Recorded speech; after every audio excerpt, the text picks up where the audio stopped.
उसने तो लिटा दिया, भोजन दे दिया। अब वो बूढ़ी जो सास थी ना, वो ना रो सकती ना कुछ कह सकती, क्योंकि उसका मुंह भी बंद हो चुका था, जबान भी रुक गई थी। लकवे की शिकायत में व्यक्ति जैसा हो जाता था ना, वो बूढ़ी माँ वैसी थी। कुछ बोल ना सकी, कुछ कह ना सकी, शिकायत भी नहीं कर सकती थी अपने बेटे से कि तेरी पत्नी ने आज मुझे मारा है, कुछ नहीं। बेटा आया, माँ को देखा तो फिर उसके माँ के हाथों में चोट, फिर पूछा, बहू ने फिर कह दिया पलंग से माँ जी गिर गई थी। पर जब कैमरे में देखा, जो कैद हुआ था, जो रिकॉर्ड हुआ था, उसको पूरे हिंदुस्तान ने देखा था। आपने देखा कि नहीं पता नहीं, न्यूज पर यह बात चली थी, ये वीडियो चला था। मेरा तो बस निवेदन है, से मैंने शिक्षा ली आपको समझाने के लिए और स्वयं को समझने के लिए कि मेरी बहनों, वो बहू जो थी ना अपनी सास की चोटी पकड़कर पटकने वाली, शायद वो बहू भूल गई थी कि एक दिन वो भी तो सास बनेगी। और ईश्वर ब्याज सहित लेता है, उसके घर देर लगती है, उसके घर देर तो है लेकिन उसके घर अंधेर नहीं है, वो ब्याज सहित लेता है। यदि आपने बूढ़ों का ऐसे तिरस्कार किया है, आपने यदि बूढ़ों के साथ ऐसा व्यवहार किया है, आप जिस दिन बूढ़े बनोगे इससे भयंकर व्यवहार आपके साथ होने वाला है। पीठ कस के बैठिएगा, कमर कस के बैठिएगा। वो बहू शायद भूल गई थी कि मेरा भी यही वक्त आने वाला है।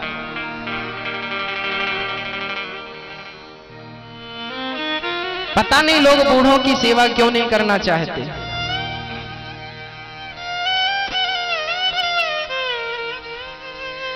स्त्री अपने पति को भगवान मानती है, मेरा पति मेरा भगवान है।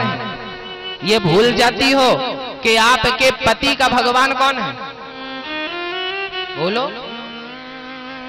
आपके पति का जो भगवान है ना, वो उसकी, आपका भगवान कौन है? बोल दो। जितने पुरुष हैं बताएं, आपका भगवान कौन है? कौन? माता पिता।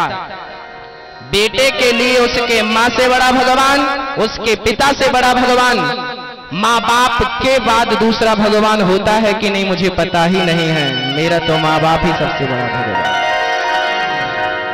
मेरे माता पिता वो भगवान है जो खाते भी हैं, पीते भी हैं, चलते भी हैं, उठते भी हैं, सोते भी हैं, जागते भी हैं, जो मेरे सिर पर प्यार का हाथ भी घुमाते हैं, जो मुझे प्यार भी देते हैं। माँ बाप संतुष्ट हो जाएंगे ना तो ईश्वर संतुष्ट हो जाएगा। आपके पति के भगवान माता पिता हैं और आपके भगवान पति हैं, तो विचार करो कि आपका भगवान तो पति है, लेकिन जिस पति को आपके भगवान ने, माँ बाप ने जन्म दिया, वो कितने बड़े भगवान होंगे। आपके भगवान को जन्म देने वाला कौन है? आपका पति आपके लिए भगवान है, तो ये बताइए कि आपके भगवान को जन्म किसने दिया? आपकी सास ने और आपके ससुर ने। तो भगवान को जन्म देने वाले का दर्जा नीचा होना चाहिए कि ऊंचा होना चाहिए? बोलो। ऊंचा। मानते क्यों नहीं हो?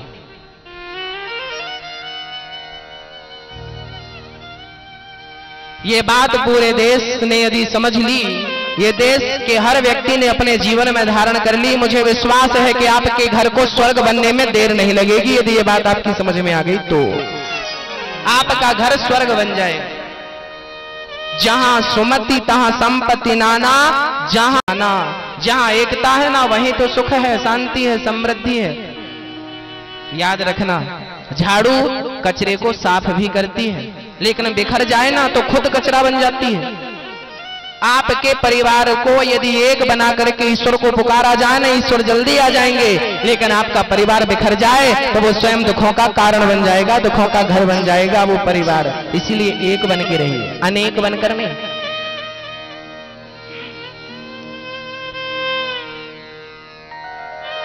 नारद जी कहते हैं, तरुणी प्रभुता के श्याल को बुद्धिदायक कहा। और आज के जमाने में ना घर में पति पत्नी के बीच में कलह चलती रहती है, खटापटी चलती रहती है।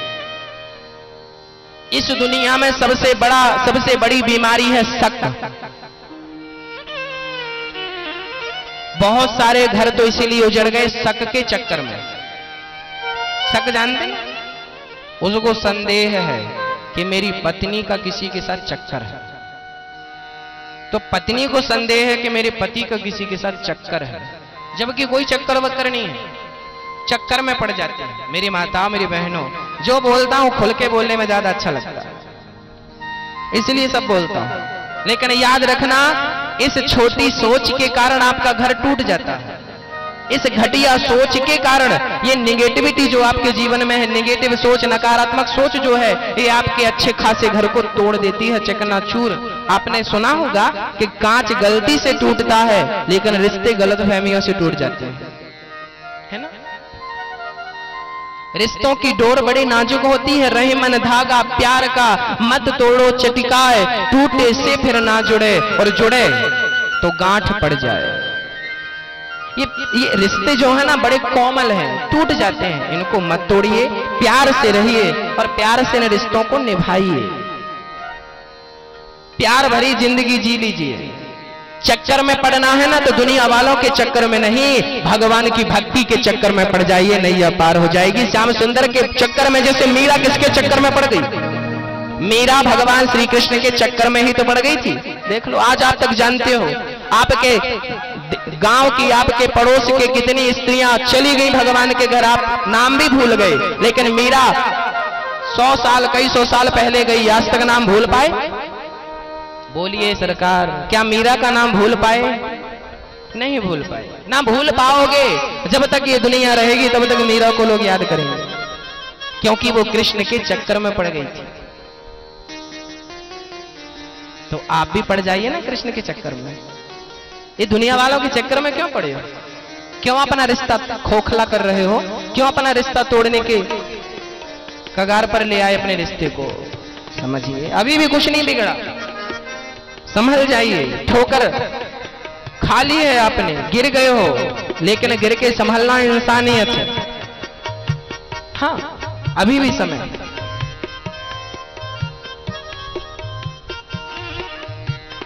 तरुणी प्रभुता गे श्याल को बुद्धिदायक और कन्या विक्रीण लोवाद। आजकल हमारे देश में जो भयंकर बीमारी है ना, दूसरी बीमारी है दहेज। ये दहेज जो है ना हमको खोखला कर देता है। मेरी माताओं, मेरी बहनों, सबसे ज्यादा दहेज की डिमांड बड़े लोग करते हैं, अमीर, जिसका बेटा ज्यादा पढ़ा लिखा होता है, जिसका बेटा अच्छे जॉब में होता है। जो अच्छे लोग होते हैं ना, पैसे वाले, वही सबसे ज्यादा डिमांड करते हैं कि हमारे छोरे ने इतनी पढ़ाई करी है। बाप तो पूरी गिनती गिनाता है कि मेरे बेटे ने पूरी फर्स्ट ईयर से लेकर के यहाँ तक कितनी पढ़ाई में इतना खर्चा, मैंने इतनी फीस जमा करी है, पूरी लड़की के पिता से वसूल करता। इतना दहेज चाहिए। क्यों अपनी समाज को, क्यों अपने देश को बर्बाद करने पर तुले हो? मेरी माताओं, मेरी बहनों, मेरे भाइयों, मैं समस्त देशवासियों से निवेदन करता हूं, आपकी इस करतूत से हमारे देश की नींव जो है ना वो कमजोर हो रही है, दहेज के कारण। हम सब एक हैं, लेकिन यहां आकर अनेक हो जाते हैं। इसको जब ईश्वर के घर से चलते हैं ना, सबका खून लाल होता है। जब ईश्वर के घर से चलते हैं, यहां आते हैं, सब ऑक्सीजन लेते हैं, चाहे हिंदू हो, चाहे ब्राह्मण हो, क्षत्रिय हो, वैश्य हो, कोई हो, सब यहां एक रहते हैं। लेकिन यहां आकर के डिवाइड हो जाते हैं। ये ब्राह्मण है, ये क्षत्रिय है, ये वैश्य है, ये शूद्र है। मेरी माताओं, मेरी बहनों, मेरे भाइयों, आज मैं आपको कह दूं और बार बार कहूंगा कि अब वो समय आ गया है हिंदुस्तान में जब जातिवाद पर बंटने का समय नहीं, बल्कि एक बनने की जरूरत है। ना कोई ब्राह्मण, ना कोई क्षत्रिय, ना कोई वैश्य, ना कोई शूद्र, बस एक ही बात कहो कि मैं हिंदू हूं और हम हिंदू हैं, हिंदू बन के जिएंगे, हिंदू बन के मरेंगे। बस समय आ चुका है जागने का, नहीं देश बट जाएगा, जाति में बटेगा, धर्म में बटेगा, खोखली हो जाएंगी दीवारें, अस्तित्व खत्म हो जाएगा हिंदुस्तान का यदि ऐसे ही बटते रहे तो। एक बन के नहीं जी लेते। भूल जाओ कि हम ब्राह्मण हैं, भूल जाओ कि क्षत्रिय हो, वैश्य हो, शूद्र हो, सिर्फ एक बात याद रखो कि हम हिंदुस्तानी हैं, हम भारतवासी हैं, हम भारत के हैं।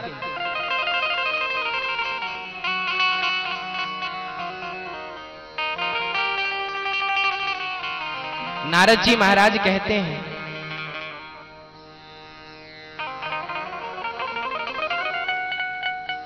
लोग झगड़े करते हैं छोटी छोटी बातों में, झगड़े करते हैं। नारद जी को शांति ना गृहस्थों के घर में मिली, ना संतों के घर में, ना तीर्थों में। तब नारद जी वृंदावन पहुंच गए, और जब वृंदावन पहुंचे तब नारद जी ने क्या देखा, गजब की बात।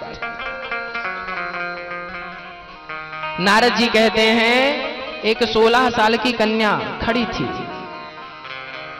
उस कन्या के पास एक बूढ़ा बच्चा सो रहा था। एक बुढ़ा इस तरफ सो रहा था, एक बुढ़ा इस तरफ। नारद जी महाराज बोले, यहां स्त्रियों का मेला है। नारद जी जाने लगे, और जब नारद जी गए तो वो 16 साल की कन्या ने चरण पकड़ के नारद जी से कहा, भो भो साधु क्षणं तिष्ठ मच्चिन्तामपि नाशयः दर्शनं तव लोकस्य। भो भो साधु क्षणम तिष्ठ। नारद जी रुक जाइए महाराज, रुक जाइए। नारद जी बोले, स्त्री को क्या हो गया, मेरी तरफ दौड़ रही है? खड़े हो गए। ओ भगवान, किम नाम धेयम, क्या नाम है आपका? उस नारी ने कहा, मेरा नाम अहम भक्ति ख्याता, मेरा नाम भक्ति है। और ये जो बुढ़े हैं ना, इमौ में तनयो मतौ, ये मेरा बेटा है। ज्ञान वैराग्य नामानो काल योगेन जर्जरो। ये मेरा बेटा ज्ञान है, ये मेरा बेटा वैराग्य है। नारद जी बोले, तुम माँ हो और ये बच्चे हैं? हाँ। कैसे संभव हुआ? माँ 16 साल की दिख रही और बेटे 80 साल के। भक्ति बोली, महाराज यही तो विडंबना है इस कलयुग की। यहाँ बुढ़े बुढ़े जवान दिखते हैं और जवान जवान बुढ़े दिखते हैं। यही तो विडंबना है कि आज के जमाने में कोई बूढ़ा नहीं होना चाहता। कोई बूढ़ा हो जाए ना, बाल पक जाए तो मेहंदी पोत के काला कर लेते हैं। हम बुढ़े नहीं, जवान। अच्छा बोल दो ना कि बूढ़े हो गए, बुरा मान जाता, लड़ाई करने लगता। मतलब सत्यता कहो ना तो भी लोगों को पसंद नहीं, सत्य कहो तो भी पसंद नहीं। बुढ़ापा आ जाता है तो भजन नहीं करते, लड़ाई करते। हम बूढ़े नहीं, हम तो जवान हैं। तो बने रहो जवान।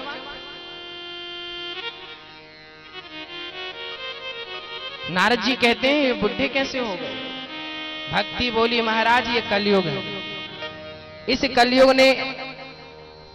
कलयुग में भक्ति करने वाले तो लोग हैं जिनके कारण मैं तो 16 साल की जवान हूं इस वृंदावन में आकर, लेकिन मेरे बेटों के कोई ग्राहक नहीं है। महाराज मैं उत्पन्ना द्रविणे साहा, मैं द्रवण देश में पैदा हुई। वृद्धिम कर्नाटक गता, में कर्नाटक में बड़ी। क्वचित क्वचिन महाराष्ट्र, मुझे महाराष्ट्र में कहीं कहीं सम्मान मिला, और गुजरात में तो मैं बुढ़ी हो गई। लेकिन जब से वृंदावन आई मैं तो जवान हो गई, लेकिन मेरे बच्चे बुढ़े हैं। भक्ति महारानी बोली। अच्छा बताएं, भक्ति कहां है, कहां रहती है भक्ति? आपके पास भक्ति है कि नहीं? मैया, ओ मैया, ओ गप्पे लड़ाने वाली मैया, अरे सुन लो।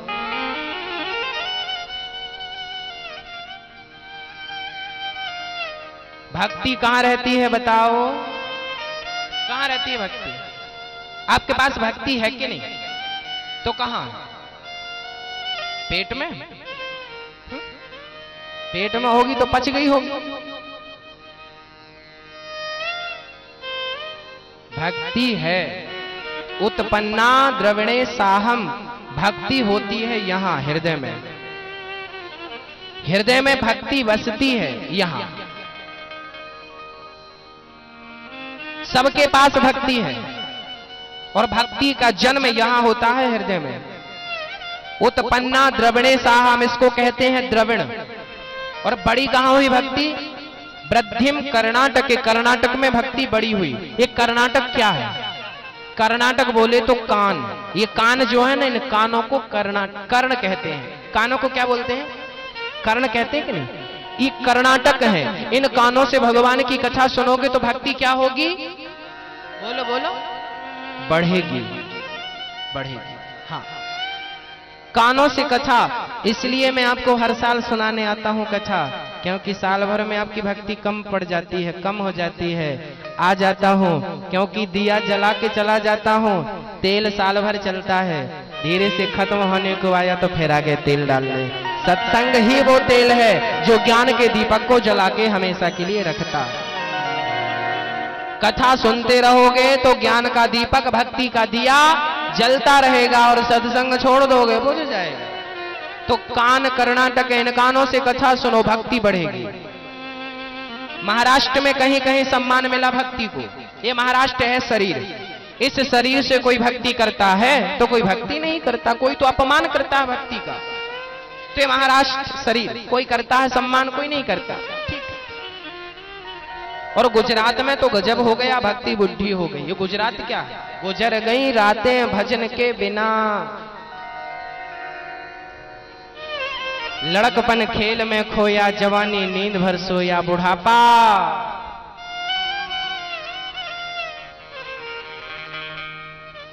देख के रोया। पता नहीं रोते क्यों है लोग। जवानी में खून गर्म होता है ना तो खूब कूदता है, लेकिन बुढ़ापे में जब ठंडा पड़ जाता है ना तब अकल ठिकाने लग जाती है। तब उसको पता चलता है कि यार जवानी में हमने गलत किया। क्या करें, लोगों को अकल आती तो है, लेकिन समय के जाने के बाद यदि सत्संग कर लोगे तो सही समय पर सही अकल आ जाएगी। सत्संग के अभाव में ही लोग समय के बाद समझते हैं, सत्संग करने वाला समय से समझ जाता है। भाई, सोने से अच्छा है सोकर जिंदगी गुजारने से अच्छा है जाग करके भजन कर लो, जाग करके सत्संग कर लो। नारद जी महाराज कहते हैं भक्ति ये गुजरात गुजर गई वो रातें भजन के बिना, पूरी जिंदगी सोकर गुजार दी, कभी भजन नहीं किया, कभी सत्संग नहीं किया। भक्ति बुद्धि हो गई, सो गई भक्ति। आलसी, आलस्य जब आपके अंदर आता है ना तो भक्ति बूढ़ी हो जाती है। लेकिन जब आप कथा सुनने पहुंचते हैं ना तो आपकी भक्ति एकदम, जब वृंदावन पहुंचते हैं तो आपकी भक्ति एकदम जवान हो जाती है।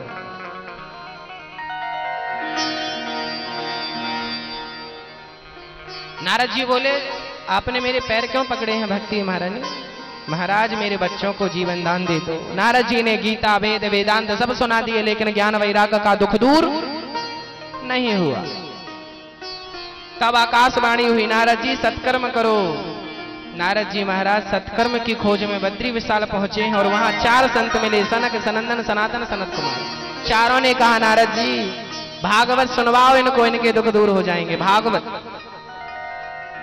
भागवत ही है जो आपके दुख को दूर करेगी। भागवत सुनवाओ, सुनवाई। और जब भागवत सुनवाई सरकार, नारद जी कहते हैं मैंने गीता सुनाई, वेद वेदांत सुनाया, दुख दूर नहीं हुआ, तो क्या इस भागवत से भक्ति ज्ञान वैराग्य का दुख दूर हो जाएगा? सनकादि बोले नारद जी हाँ, जो काम ग्रंथ पुराण नहीं कर सकते वो काम भागवत जी कर देती हैं। अच्छा बताओ, घी का जन्मदाता कौन है? दूध। दूध से दही, दही का मंथन, घी निकलता है। मतलब दूध से ही घी निकलता है ना। जो काम घी कर सकता है क्या वो काम दूध कर सकता है? घी से पूड़ी बना लो, घी से दिया जला लो, ये दोनों काम क्या दूध से होंगे? बोलो भाई। जबकि दूध से ही घी निकला, फिर भी जो शक्ति घी में है वो शक्ति दूध में नहीं। उसी प्रकार से वेद वेदांत पुराणों से ही भागवत की रचना हुई, लेकिन फिर भी भागवत में जितनी शक्ति है भवसागर से पार ले जाने की, अन्य किसी ग्रंथ किसी पुराण में इतनी शक्ति नहीं है। भागवत जी सुन करके नारद जी को सनकादियों ने कहा कि भागवत सुनवाओ, दुख दूर हो जाएगा। कहाँ सुनवाएं? बोले हरिद्वार। हरिद्वार की पावन भूमि पर 4 आसन लगाई गई। सनक, सनंदन, सनातन, सनत कुमार चारों बैठ गए और कथा चालू हो गई। कथा चालू हुई थी कि महिमा हो गई, कथा की सिर्फ महिमा गाई गई। सदा सेव्या, सदा सेव्या श्रीमद् भागवते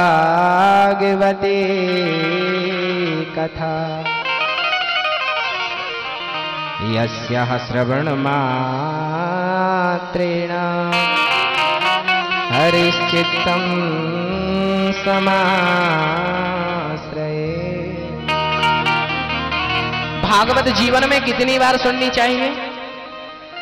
सदा सेव्या श्रीमद् भागवती कथा। 1 बार नहीं, 2 बार नहीं, 3 बार नहीं, जब जब हो बार बार भागवत सुनना चाहिए। पानी बार बार पीते हैं, भोजन बार बार करते हैं, भोजन बार बार तो भजन बार बार क्यों नहीं?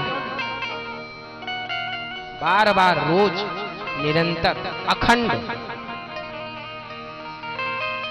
नारद जी से सिर्फ सनकादियों ने महिमा सुनाई कि वृंदावन से बैठी भक्ति दौड़कर हरिद्वार आ गई और नाचने लगी। महाराज, भागवत की महिमा सुनकर के मेरा सारा दुख दूर हो गया, मेरे ज्ञान वैराग्य का दुख दूर हो गया। याद रखना भक्तों, भागवत वो ग्रंथ है, भागवत की कथा भक्ति और ज्ञान वैराग्य ने सुनी तो भक्ति का दुख दूर हो गया।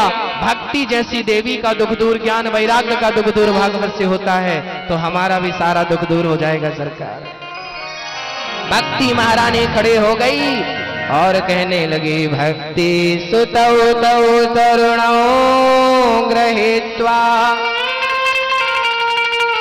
प्रेम एक रूपा सहसा विरासी। श्री कृष्ण गोविंद हरे मुरारी नाथेति नामानि मुहुर्वदन्ति।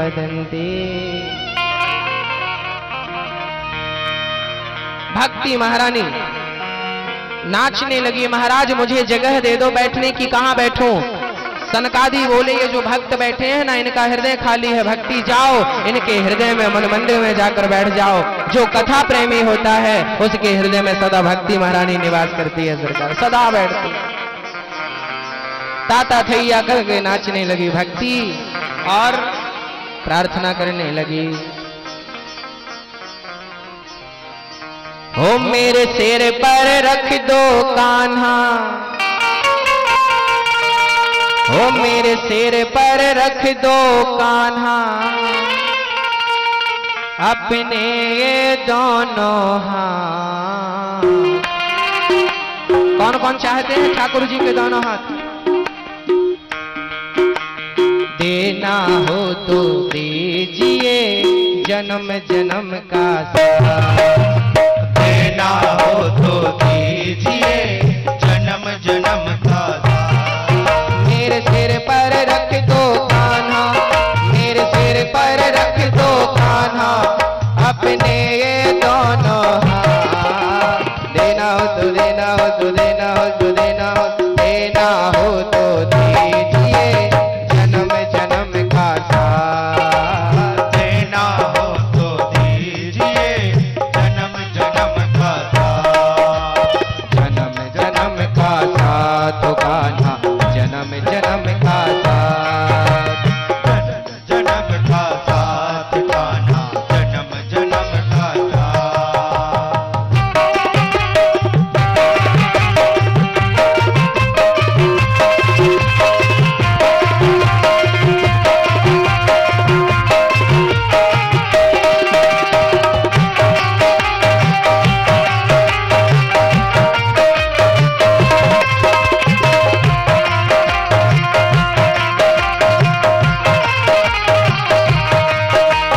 ताली बजाइए ताली।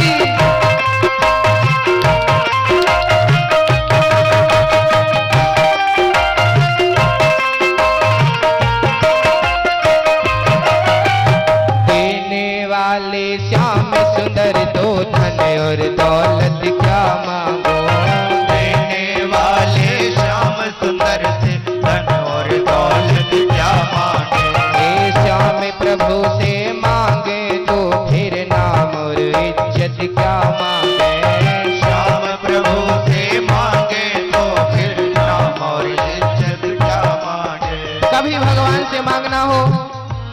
दौलत मत मांगिएगा, क्योंकि ये तो भाग्य में होगा तो मिलेगा।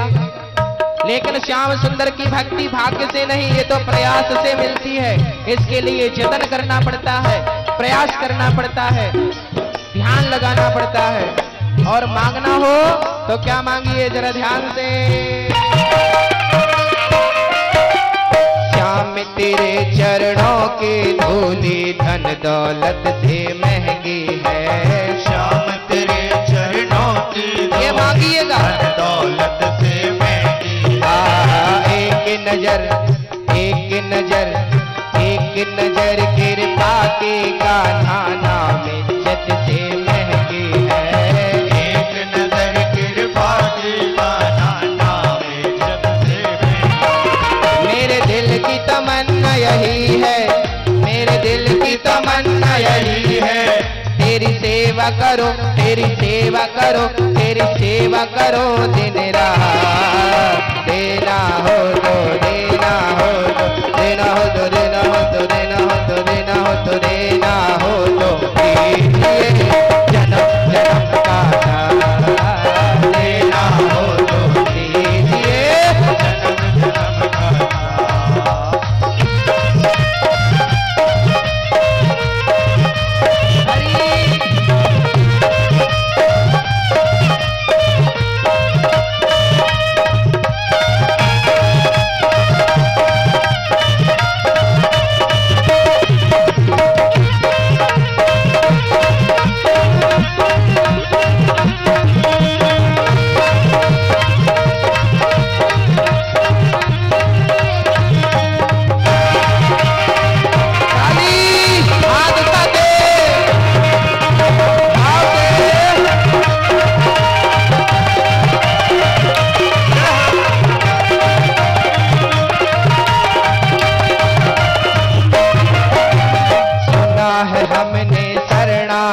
को अपने गले लगाते हो। सुना है हमने शरणागत को अपने गले लगाते हो। हे श्याम सुंदर, हमने सुना है कि अपने भक्तों को आप अपने गले से लगाते हो। चूंकि हम तो झुलस रहे हैं गम की धूप में, प्यार की छैया कर दे तो। झुलस रहे हैं गम की प्यार की छाया चाहते, प्यार की छैया कर दो। बिन पानी के नाव चले ना, अब पतवार पकड़ ले तो। बिन पानी के नाव चले ना, अब पतवार पकड़ लो। मेरा रास्ता रोशन कर दे, मेरा रास्ता रोशन कर दे। किस किस का रास्ता ठाकुर जी रोशन करें चाहते हो तो हाथ उठाओ, वो ताली। मेरा रास्ता रोशन कर दे, मेरा रास्ता रोशन कर दे। बोलो मेरा रास्ता रोशन कर दे। मेरा रास्ता रोशन कर दे। छाई अंधियारे रात, देना हो तो देना हो तो दे।